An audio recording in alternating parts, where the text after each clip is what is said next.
of the world-leading experts in the science of subconscious learning, motivation, and communication, speaking on change without thinking.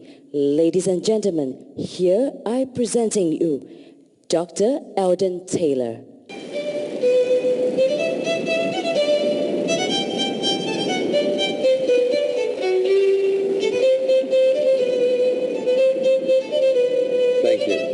Thank you very much. I'm very honored to be here today. I have to begin this morning by telling you a little bit about myself and what we're going to do. We have a very large agenda. In order to do that, understand what subliminal communication is, understand how the subconscious mind works, and boy, that one all by itself is an enormous task. Understand how we can empower ourselves and understand how we rob ourselves of power on a daily basis. I'm going to do it this way. We're going to start by building a puzzle. I don't know how many of you like puzzles or ever worked with puzzles, but the most unique one I ever saw, you had to build the puzzle parts. And then you assembled those parts into a larger puzzle. In a sense, that's what we have to do today. We have to take each of these constructs that universities can spend 1 and 2 years teaching, and we have to condense that, construct that little puzzle piece, and do so in a way that all of you understand. Then build all the other little pieces and then tie them together. So if you'll bear with me, there may be points where it looks like we have gone off on a tangent, but it's really not a tangent. It is a piece of the puzzle that we'll bring back and we'll assemble, we'll put together.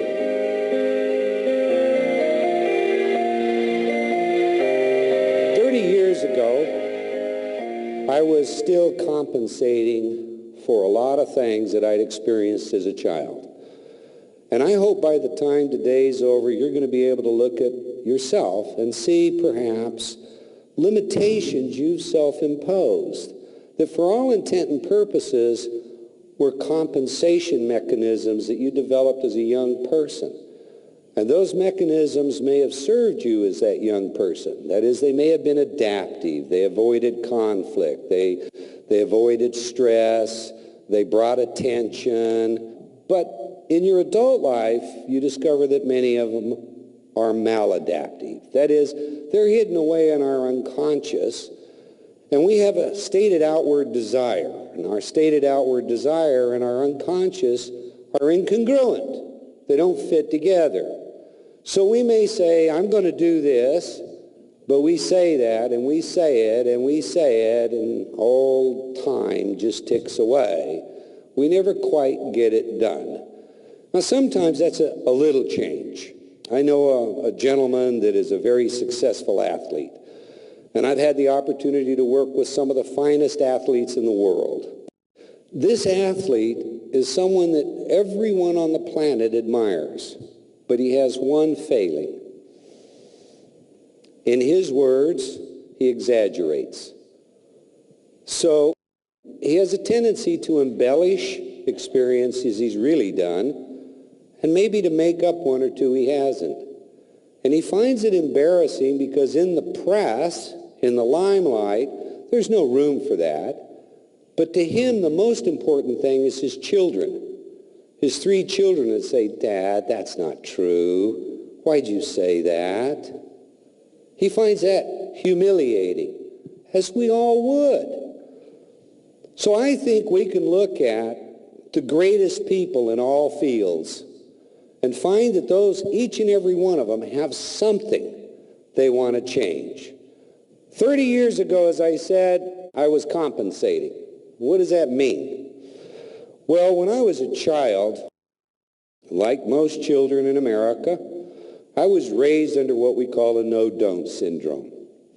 No, you can't do this. You're not old enough for that. You're too stupid for this. Indeed, I tell you something. My wife was born in New Delhi. I met her in London, England, lecturing at the National College, fell in love, got married. And one day my wife was saying, because I'm a perennial student, I'm always studying something somewhere from somebody, my wife said to me, when is enough going to be enough? I said, what do you mean by that? She said, well, you know, honey, I've heard you talk, and you were raised to think you'd never be smart enough. Has it occurred to you that maybe all this education is how you're compensating to be smart enough? You know what? You're right. You're right. There's a time and a place to just quit and say, okay, you're right. I really don't need to do that anymore. If the world thinks I'm stupid, they're going to think I'm stupid, and it doesn't matter how much I do to make up for that. There comes a point where you have to let go of these compensations. I was using my education to practice criminalistics. Criminalistics is a function of law enforcement. It differs from criminology, the theory that is taught in sociology, because in criminalistics, I will actually run a lie detection examination, I'll conduct an interrogation, I'll conduct a forensic hypnosis examination, I'll testify in a court of law as a hands-on case developer, etc. Well, my father had come out of the Second World War, drill instructor, and gone directly into law enforcement. I had a good background in that because of my dad. My father had also, my father and mother, had told me, like I tell my 12-year-old son, you could be a good attorney, because whenever they'd say anything, I'd try and manipulate that to gain some advantage. And so they were always saying, you should be an attorney when you grow up. So I'd thought about that, and when I first went to college, I intended to be an attorney. I took the LSAT, the law school admission examination, scored in the top 3% of the nation. So I'm a young guy, I've got everything going for me, and then I discovered that I had a moral conflict with being an attorney. Not that there's anything wrong with being attorneys, and I'm sure we have some here today, but I didn't want to practice corporate law and be tied to a desk. I was thinking of criminal law. And my heroes were all criminal lawyers. But they were getting guilty people off on technicalities. There's a very famous case in the United States where exactly that happened, and the person recommitted another very serious crime. And there was a part of me that said, I can't do this. I just simply can't do that. That doesn't fit with who I am. But you see, I'd always been kind of a superstitious kid because I came from this background that all these mixed blood. My father had Native American in him, and I got Native American shamanism, and he converted to one church and my mother to another church, but her family, they had Masonic backgrounds and mysticism and Kabbalah. It was just amazed by how the mind worked and what life was, and all these mystical traditions. So if I couldn't study law, well, you know, I'll study the mind. I'll study what makes the mind work, because I always had a passion for that.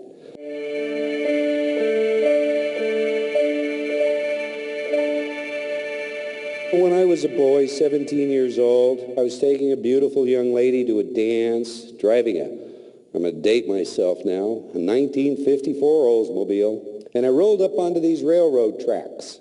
And as I did, the car stalled. And like it was a cue in a movie, arms started to come down, bells started to ring, lights started to flash. There was a train coming. I looked down the railroad track, and this train just seemed to be almost on us. And the girl I was with, Connie Despain, said to me, should we get out of the car? And the only thought that was in my mind was, if we try to, we'll get caught and the car will get drug over us. So let me try and start the car. So I said, no, sit still, sit still. And that train hit that car. It turned out, and there was a case out of this, but it turned out that this train had over 100 cars behind it and was doing nearly 100 miles an hour. It hit the car that I was driving on the driver's side. I remember seeing that train, and I remember trying to start that car. And the next memory I have, I'm standing in a field. And I'm looking over at all these emergency vehicles. The lights are flashing. Where's Connie? Well, Connie has been trapped in the car. Some time has passed because they've cut her out of the car. The car is smashed on the driver's side. And I mean the whole car is not that high. And I'm standing in this field. I identify myself because everybody wants to know who I am. I'm the guy that was driving a car. Connie would tell you she had her hand on my leg while I tried to start this car.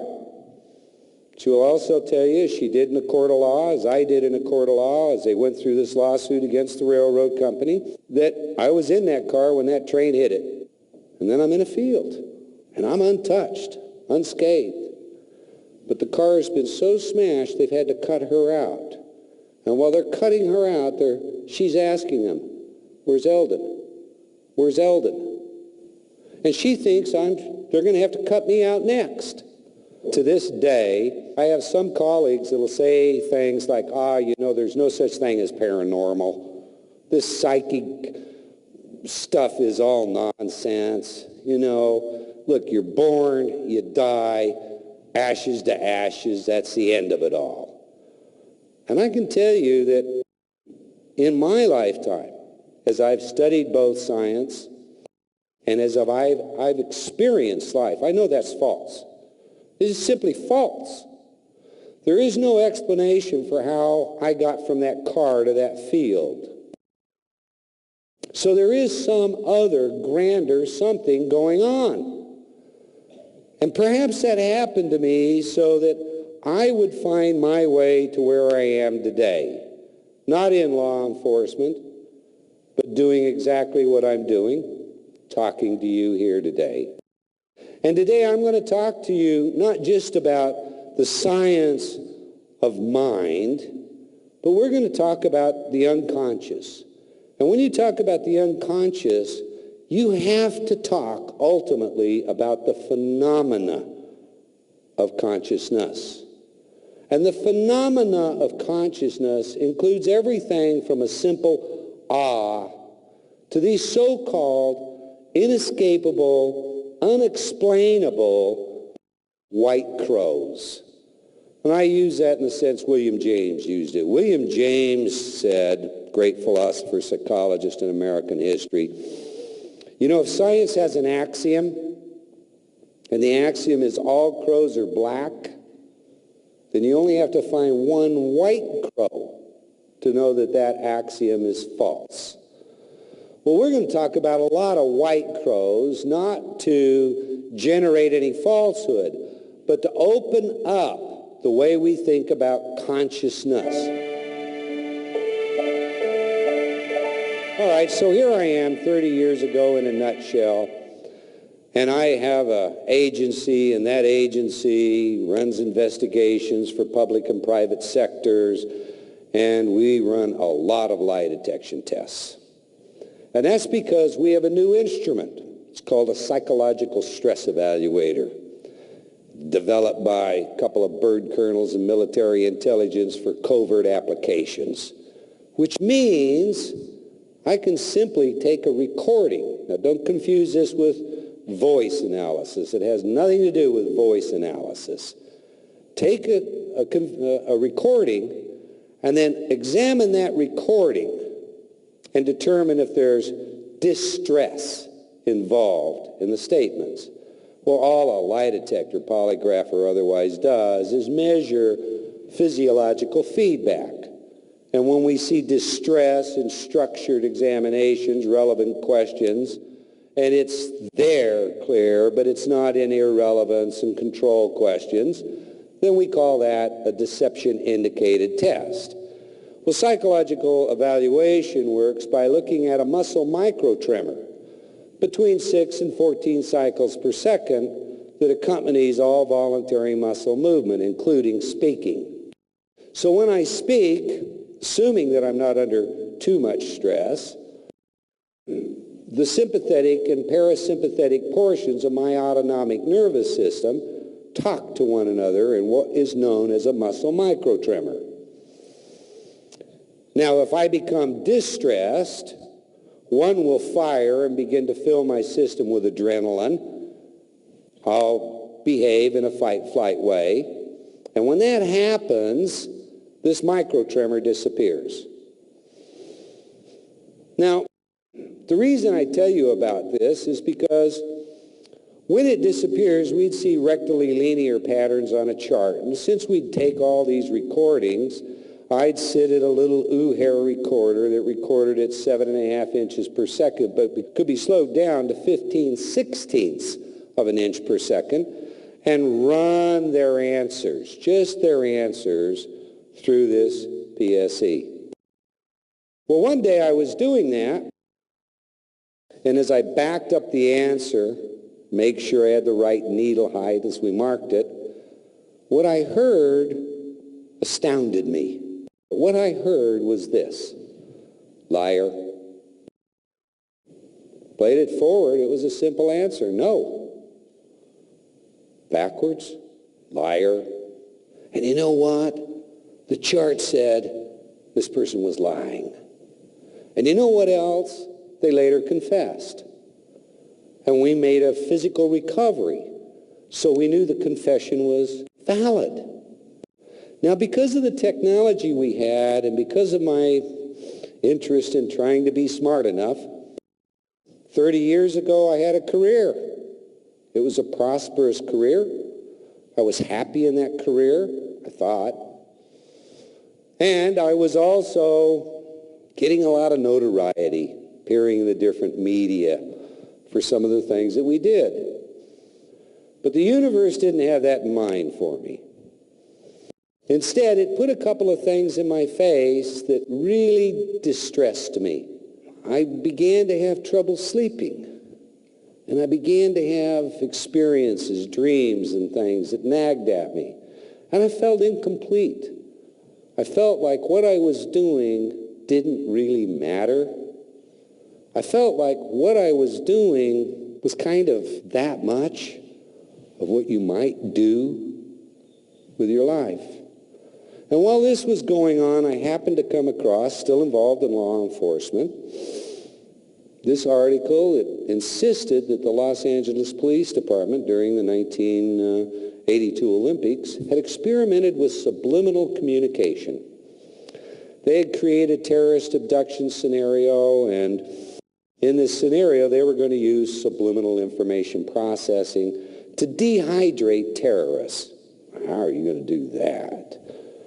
But what I heard was they tried it out on cadets in the academy, and they suspended it after 3 days because they had effectively dehydrated too many cadets. So I set about trying to verify this. Well, I couldn't get it denied, and I couldn't get it verified to this day. But something in me said, wow. You know, if I could get my hands on a technology like that, do you know I would soar to the very top of my profession? And why is that? Well, anyone that runs lie detection tests know that you're going to have a percentage that we call inconclusive. Detectives hate that. Lie detection examiners hate it. Because what it amounts to is you either have somebody that is using countermeasures to manipulate an outcome, or you have someone that is stressed, too stressed for the situation, and their situational stress bleeds into all the questions. So when you're done, you've got stress everywhere. You can't say they're telling you the truth, but you can't say it's deception indicated. Now, if you could do away with inconclusives, wow, wow, that'd be a magic bullet. So I set out to learn about subliminal communication. Now, there were some people that were selling some programs, subliminal programs. And so the first thing I did was get on the phone and call them. How do you make your subliminal programs? You thought I was asking for the recipe for Coca-Cola. There wasn't anybody that would talk to me about that. It was secret, it was this, it was that. Now, they were making all kinds of claims. And see, in science, if you make a claim, you'd better be able to verify that claim. That's part of science. So in other words, if you say I can do this and I did it this way, somebody else should be able to use that exact way and replicate what your findings were. And if they're unable to do that, well then that's not science. But all these people I talked to, it was a secret recipe. Access to how they did anything that they did was not possible.